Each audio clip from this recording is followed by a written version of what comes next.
శ్రీ గురుభ్యో నమ. శ్రీ మహాగణాధిపతయ నమ. శ్రీ మహాసరస్వత్యై నమ. హరి ఓం. శ్రీమాత్రే నమ. ప్రేక్షకులందరికీ కూడా విశ్వవసునామ సంవత్సర ఉగాది శుభాకాంక్షలు తెలుపుతూ మన యొక్క విశ్వవసునామ సంవత్సరానికి కాను పంచయుద్ధాత్మకంలో అనువత్సరంగా ఈ యొక్క నామం కలిగింది. ప్రజాపతి దేవత అధిష్టాన దేవత కాబట్టి ఈ యొక్క ప్రజాపతి దేవత అనుగ్రహం కలగటానికి కానీ మనకు బ్రహ్మ సృష్టిలో 9 మంది ప్రజాపతులను నిర్దేశించి అటువంటి ప్రజాపతి సృష్టి కార్యాన్ని కూడా నెరవేరుస్తూ ప్రజాపతులందరితో సృష్టి ధర్మాన్ని పాటిస్తూ ప్రజల్ని సృష్టించి తద్వారా సృష్టి కార్యాన్ని మొదలుపెట్టారు బ్రహ్మగారు. అలా బ్రహ్మదేవుడి అనుగ్రహంతో ప్రజాపతుల సృష్టి కలిగి ఆ పుత్రాదులతో కలిగినటువంటి సంవత్సరం యొక్క మాసం యొక్క సంవత్సరం పేరే విశ్వవసునామ సంవత్సరం. ఈ యొక్క విశ్వవసునామ సంవత్సరానికి ప్రజలందరూ కూడా సుభిక్షంగా సస్యశ్యామలంగా ఉండాలని కోరుకుంటూ అందరికి కూడా ఆ యొక్క ద్వాదశ రాశి ఫలితాలతో పాటు మన యొక్క విశ్వవసునామ సంవత్సరంలో ముఖ్యంగా ఉగాదిని పురస్కరించి మనకు ఆరు భాగాలు పాపులుగా 3 భాగాలు శుభులుగా నవనాయక ఫలితాలు చెప్పబడుతూ ఇటువంటి ఉగాది కార్యక్రమాన్ని ఏదైతే యుగాది అని అనుకుంటామో అంటే ఇక్కడి నుంచే బ్రహ్మగారు సృష్టి ప్రారంభించబడిందని చెప్పి చైత్రశుద్ధ పాడ్యమి నుంచి అట్లాగా మనకు ఈ యొక్క ఉగాదిని నింబ కుసుమ భక్షణం అనేటువంటి ఈ యొక్క ఉగాది పచ్చడిని ఆస్వాదిస్తూ ఆ దేవుడికి నైవేద్యంగా పెట్టి నూతన సంవత్సరానికి మనము హరిద్రాది కుంకుమాదులతో ఆ యొక్క అర్చింపజేసినటువంటి వస్త్రాలు ధరింపజేసుకొని మన యొక్క ద్వాదశ రాశితో పాటు మన యొక్క పంచాంగం అంటే దేశము కానీ రాష్ట్రం కానీ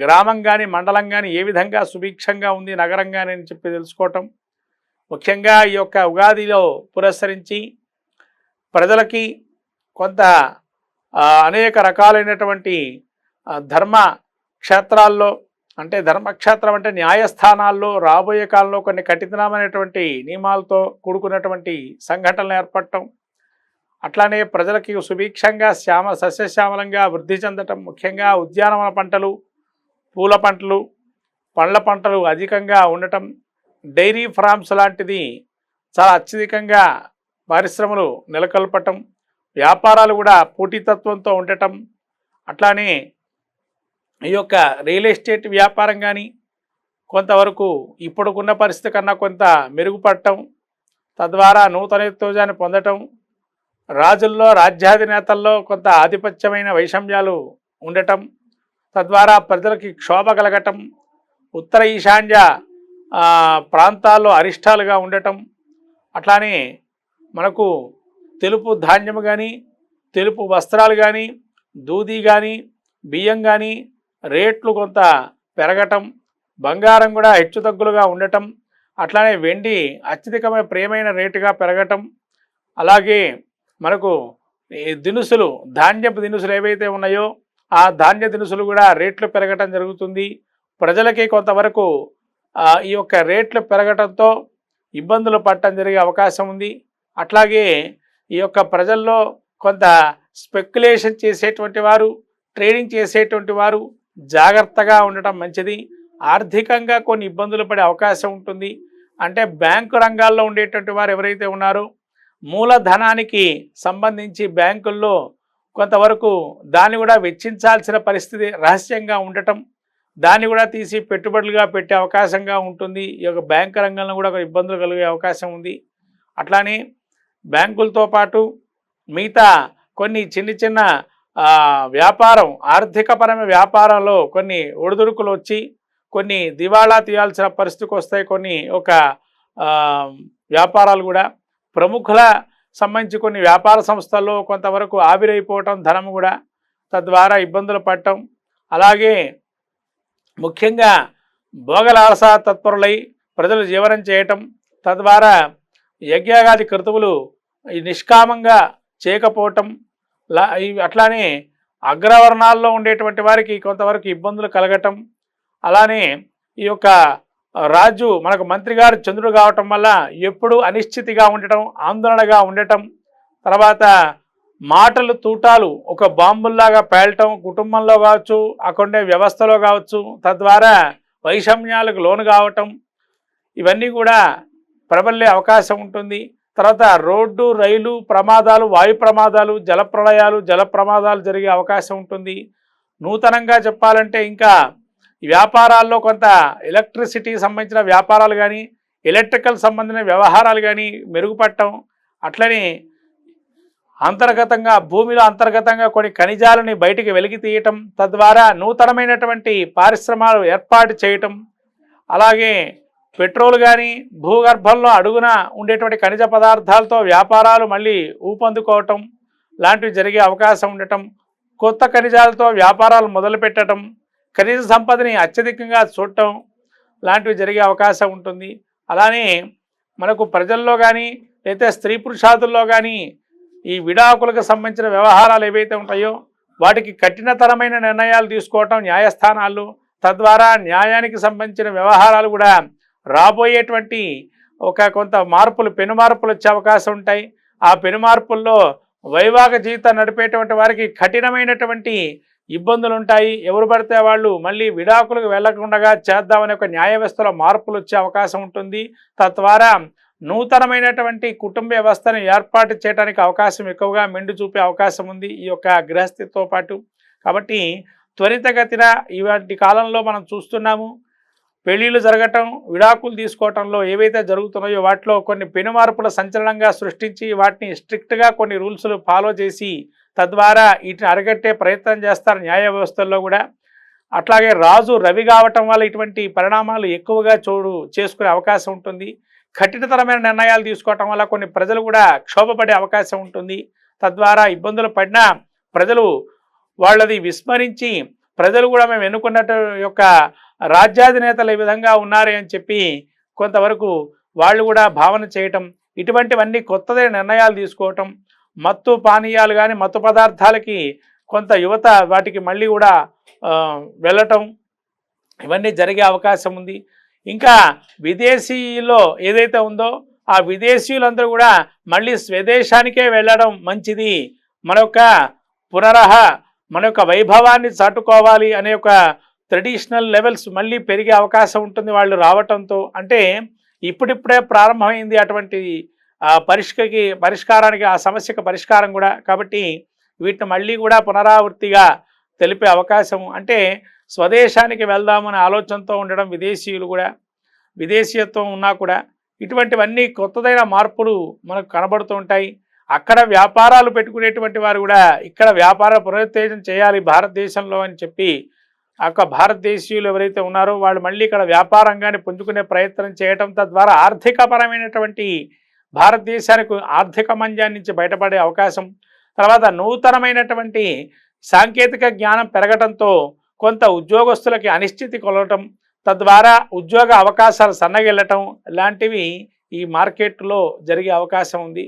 కాబట్టి ఇవన్నీ కూడా మీరు దృష్టిలో పెట్టుకొని తగుదైనటువంటి యాక్టివిటీస్, అంటే మీ వృత్తిరీత్యా ఉన్న యాక్టివిటీస్ని పునరుత్తేజం చేయటం అనేది మంచిదిగా చెప్పబడుతున్నది ఇక్కడ. అంటే కావాలని మళ్ళీ కూడా మీరు మీ యొక్క వృత్తిరీత్యా ఉండేటువంటి వ్యవహారాలు మళ్ళీ మీ యొక్క పూర్వీకుల నుంచి ఆస్తిగా పొందినటువంటి వృత్తిరీత్యా మెలకువలు తెలుసుకోవటం, నైపుణ్యం తెలుసుకోవటం మంచిది. తద్వారా మళ్ళీ నూతన వ్యాపారాలు ఇక్కడ మొదలుపెట్టడానికి అవకాశంగా ఉంటుంది. ఇంకా మీరు ఈ దైవికంగా ధార్మికమైనటువంటి కొన్ని సంఘటనలు కూడా చోటు చేసుకోవటం, తద్వారా వాటిని కూడా మీరు అద్భుతమైనటువంటి కొన్ని సంఘటనలు జరగటం, వాటి ద్వారా మంచి చెడులు రెండు ప్రాబల్యమలే అవకాశం ఉంటుంది. ఇవన్నీ కూడా మనకు కనబడే అవకాశం ఉంది. ప్రపంచ దేశాల్లో కూడా భారతదేశానికి నూతనమైన ఉత్సాహాన్ని, అట్లనే క్రీడారంగంలో కావచ్చు, సినిమా రంగంలో కావచ్చు, రాజకీయ రంగంలో కావచ్చు పెను మార్పులు సంచలనంగా సృష్టించి ప్రపంచంలో కూడా భారతదేశం వైపు చూపు చుట్టం, అట్లాగే ప్రతి ఒక్కరు కూడా భారతదేశాన్ని సహకరించాలి, పరస్పర అవగాహన ఉండాలి అనే ఒక తోడ్పాటు ఉండడం, మన చిరకాల శత్రువులు కూడా దేశానికి ఉండే శత్రువులు ఎవరైతే ఉంటారో ఆ శత్రువులతో కూడా జ్ఞాతి, అంటే ఒక మధ్యవర్తిత్వాన్ని వాళ్ళు కోరుకోవటం, తద్వారా మనం ఆర్థికంగా కావచ్చు, వ్యాపార రంగంలో కావచ్చు ఎదుర్కొన్న సమస్యల్ని కూడా మనం పరిష్కరింపజేయటం, భారతదేశం యొక్క ఉన్నతి కూడా మన ప్రపంచమంతా కూడా చాటే దిశగా ఈ విశ్వవసునామ సంవత్సరం ఉండటం జరుగుతుంది. కాబట్టి అందరూ కూడా ఈ యొక్క సంవత్సరంలో కూడా అందరికి చేతికి ఎంత ధాన్యం లభిస్తుందో ధాన్య దానాన్ని కూడా ఇవ్వటం వల్ల బ్రాహ్మణులకు కావచ్చు, పెద్దలకు కావచ్చు, దైవ కార్యక్రమాలకు కావచ్చు, దేవాలయాలకు కావచ్చు, అలా ధాన్యదానం చేయటం వల్ల ప్రజాక్షేమం చేకూరి అందరూ సుభిక్షంగా సస్యశ్యామలంగా ఉంటారు ఆ యొక్క ఈశ్వరుడు అనుగ్రహంతో. ఈ విధంగా మన ఉగాదిని పురస్కరించి విశ్వనామ సంవత్సరంలో ద్వాదశ రాశులు ఫలితాల యొక్క చెప్పుకుందాం. వృషభ రాశి యొక్క నక్షత్రాదులు కృత్తికా నక్షత్రం 2, 3, 4 పాదాలు, అట్లాగే రోహిణి నక్షత్రం 4 పాదాలు, అట్లాగే మృగశిర నక్షత్రం 1, 2 పాదాలు ఈ యొక్క వృషభ రాశివి. ఈ వృషభ రాశి యొక్క ఆదాయం చూస్తే 11, వ్యయం 5, రాజ్యపూజ్యం 1, అవమానం 3. అంటే ఇక్కడ చూడండి, మిమ్మల్ని ఆదాయం వనరులు బాగా ఉన్నాయి అట్లా అని చెప్పి ఖర్చు విరివిగా చేయకుండా కూడా మీరు దానిలో 50% ఖర్చు పెడుతున్నారు. కాబట్టి దీన్ని బట్టి మీరు ఎంత అర్ధలాభాన్ని పొందుతున్నారో అర్థమవుతుంది ఇక్కడ. తర్వాత రాజ్యపూజ్యం 1, అవమానం 3. అంటే మీ యొక్క వృద్ధిని కొంతమంది ఎదుర్కొని ఇంత వృద్ధిలోకి వస్తున్నారే వీళ్ళు అని ఏడ్చే వాళ్ళు ఉంటారు కదమ్మా, వాళ్ళే ఆ వ్యయం, ఆ అవమానం 3. కాబట్టి వాళ్ళు ఎంతనే అనుకోనేయండి, మన ప్రయత్నం, మన ఆత్మవిశ్వాసం మనది, మన కష్టే ఫలి అంటాం. మనం కష్టపడుతున్నాం కాబట్టి మనము ఈ విధంగా పైకి వస్తున్నాం. అది ఆలోచన చేయాలి, అంతే తప్ప వేరే ఎవరైనా ఏమని అనుకున్నా మన సంబంధం లేదు అనేది ఒక ఎదురీతగా ఈ వృషభ రాశికి ఒక అద్భుతమైన కాలంగా ఈ ఉగాది విశ్వవసునామ సంవత్సరం చెప్పబడుతుంది.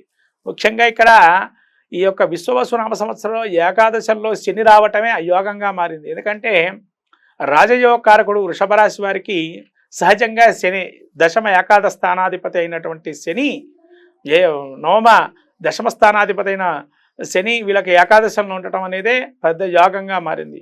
తర్వాత ఏకాదశంలో ఆరోగ్యం అర్ధలాభంచ, స్త్రీపుత్రం సుఖవర్ధనం, చిత్తశుద్ధి అభీష్ట సిద్ధిం, ఏకాదశే గతే శని అని అన్నారు. కాబట్టి ఆరోగ్యం, అందరికీ ఏది ఉన్నా కానీ ఆరోగ్యమే మహాభాగ్యం అంటాం. కాబట్టి ఆరోగ్యంకి దిగులు లేదు, కాబట్టి ఆరోగ్యం బాగుంటుంది. తర్వాత అర్ధలాభం అంటే ఇక్కడ గురువు కూడా మీకు ఎక్కడున్నాడయ్యా అంటే మిథునంలో ఉన్నారు. మిథునంలో ద్వితీయ స్థానం చాలా మంచిది గురువు గోచారంలో. కాబట్టి ద్వితీయ స్థానంలో అర్ధలాభాన్ని, ధనలాభాన్ని ఇస్తున్నారు. అట్లనే పెళ్ళిళ్ళు కానిటువంటి పిల్లలకి, యువతి యువకులకు కూడా వివాహాలకు ప్రయత్నపూర్వకంగా ఎంబటే జరిగే అవకాశాలు ఉన్నాయి. అట్లానే ధనలాభాలు అవన్నీ కూడా సమకూరే అవకాశం ఉంది. ఎక్కడికి వెళ్ళినా కీర్తి ప్రతిష్టలు, లాభాలు అనేకం ఉన్నాయి. అయితే ఇక్కడ కేతువు మాత్రం 4లో ఉన్నాడు. కాబట్టి తల్లికి సంబంధించిన అనారోగ్యం వచ్చే అవకాశం ఉంటుంది, చూసుకోవటం మంచిది. అట్లానే ఆకస్మిక ప్రయాణాలు ఉంటాయి, అవి కూడా మీరు 1కి 2 సార్లు ప్రయాణం చేయాలా వద్దా ప్రయత్నంగా చేయండి. ఎందుకంటే చతుర్థంలో కేతు ఉంటేనే ఆకస్మిక ప్రయాణం వల్ల కూడా ఇబ్బందులు కొన్ని కలిగే అవకాశం ఉంటుంది. అంటే ప్రమాదాలు జరిగే అవకాశం, తర్వాత దుర్వార్త శ్రవణమైన వినే అవకాశం ఉంటుంది. కాబట్టి జాగ్రత్తగా ప్రయాణం చేయండి. అట్లాగే మీ యొక్క పిల్లల్ని వాళ్ళు సరిగ్గా ఉన్నారా, డిసిప్లిన్గా ఉన్నారా లేదా అనేది చూడండి. ఇంకోటి, మీరు మొండిగా వాదించకండి, అదొకటి మీరు నేర్చుకోవాల్సిన విషయం. ఎందుకంటే చతుర్థంలో కేతు ఉంటే ఏంటంటే మీ ఇష్టానికి కొన్ని పనులు చేస్తుంటారు, అది అవతల మనిషికి నచ్చకపోవచ్చు, కానీ వాళ్ళ ఇష్టాన్ని కూడా అర్థం చేసుకునే ప్రయత్నం చేయండి. ఖచ్చితంగా మీకు ఇంకా లాభాలు వస్తాయి. అంటే సుఖపడే యోగం అంటారు కదా, ఆ యొక్క యోగం కూడా బాగుంటుంది. అట్లాగే రాహు మీకు యోగప్రదంగా దశమంలో ఉన్నాడు. విదేశీ యానం కానీ, విదేశీ ప్రయత్నాలు కానీ, విదేశీ వ్యాపారాలు కానీ, స్టార్టప్ కంపెనీస్ కానీ, ఐటీ రంగంలో ఉండేటువంటి వారికి కానీ, లేదా ఐటీ రంగంలో మీరు విదేశాలకు వెళ్ళి మేము ప్రయత్నాలు చేసుకుంటాం అనేటువంటి వారికి కానీ యోగదాయకంగా ఉంటుంది. ఇంతవరకు పోయిన ఉగాదికి మీరు చాలా ఇబ్బందులు పడ్డారు, మానసిక ఆందోళనలు పడ్డారు వృషభ రాశి వారు. ఈ మానసికమైన ఆందోళన నుంచి బయటపడతారు. మిమ్మల్ని సహకరించేవారు కొత్త కోణాన్ని చూసే అవకాశం ఉంటుంది మీ దగ్గర నుంచి. అంటే ఇప్పటివరకు ఆ కోణం ఎవరికీ తెలియదు, అటు కొత్త కోణాన్ని చూసే అవకాశం ఉంటుంది వృషభ రాశిది. ఈ విధంగా ఈ ఉగాది చాలా అద్భుతంగా ఉంది. ఇంకా వీళ్ళకి వృషభ రాశి వారికి వ్యాపార రంగంలో కానీ, విద్యార్థులకు కానీ యోగదాయకంగా ఉంటుంది. ముఖ్యంగా విద్యార్థులు మాత్రం అనుకున్న రీతిలో ఉత్తీర్ణత శాతం తగ్గే అవకాశం ఉంటుంది. కాబట్టి అది మీరేమి దాన్ని ఇబ్బంది పడకండి, ఇంకా మళ్ళీ మనం సాధించుదాము అని ప్రయత్నంలో ఉండండి, ఖచ్చితంగా సఫలీకృతం అవుతారు. అట్లాగే వీళ్ళు వ్యాపార రంగంలో ఉండేటువంటి వారు కూడా చాలా యోగదాయకంగా ఉంది. సినీ రంగంలో ఉండేటువంటి వారికి అద్భుతమైనటువంటి ఆఫర్స్ వస్తాయి, అందిపుచ్చుకోండి. తగిన విధంగా మీరు నటీనటన వర్గంలో ఒకరిగా ఉండండి. తర్వాత రాజకీయాల్లో మీ యొక్క పలుకుబడి కానీ, మీ యొక్క పేరు కానీ ఉన్నతి బాగా తెలుస్తుంది. ఒక్కసారిగా మీ పేరు అనూహ్యంగా రాజకీయాల్లో ఒక పేరుగా మారుతున్న పేరు సంచలంగా ఆ పేరు రావటం అనేది అనుకోకుండా మీకు రాజకీయాల్లో రావటం, అద్భుతమైన పదవులు రావటం, అసలు మీరు ఆకాంక్షించరు ఆ పదవులు, అటువంటి పదవులు వచ్చే అవకాశం ఉంటుంది. ఇదంతా వృషభ రాశికి కొంతవరకు మెండైన ఫలితాలుగా గోచరిస్తుంది. ఒకవేళ కోర్టు కేసులు ఉండేటువంటి వారు ఎవరైనా కూడా వాళ్ళు కోర్టు కేసుల నుంచి కూడా బయటపడే అవకాశం ఉంటుంది. ఇది కూడా చాలా విపులంగా చెప్పవచ్చు. ఎందుకంటే గురువు దృష్టి శని మీద పడ్డది కాబట్టి అక్టోబర్ నుంచి డిసెంబర్ కాలంలో కొన్ని విపరీతమైనటువంటి యోగాలు మీకు జరిగే అవకాశం ఉంది. ఆ సమయం కూడా మంచిగా యోగదాయకంగా ఉంటుంది, ఇంకా గురువు యొక్క అనుగ్రహంతో కూడా. కాబట్టి ఈ యొక్క వృషభ రాశి వారు ఇంకా మంచి ఫలితాలు పొందటానికి గణపతి ఆరాధన చేయటం, గణపతికి నిత్యం స్తోత్రం చేసుకోవటం, గణపతి ప్రతి సంకష్టహార చతుర్థికి ఉపవాసం చేసి ఆ స్వామిని అనుగ్రహించుకుంటే తప్పక అన్ని ఫలితాలు కూడా ఇంకా సానుకూలమయ్యే అవకాశం ఉంటుంది వృషభ రాశి వారికి.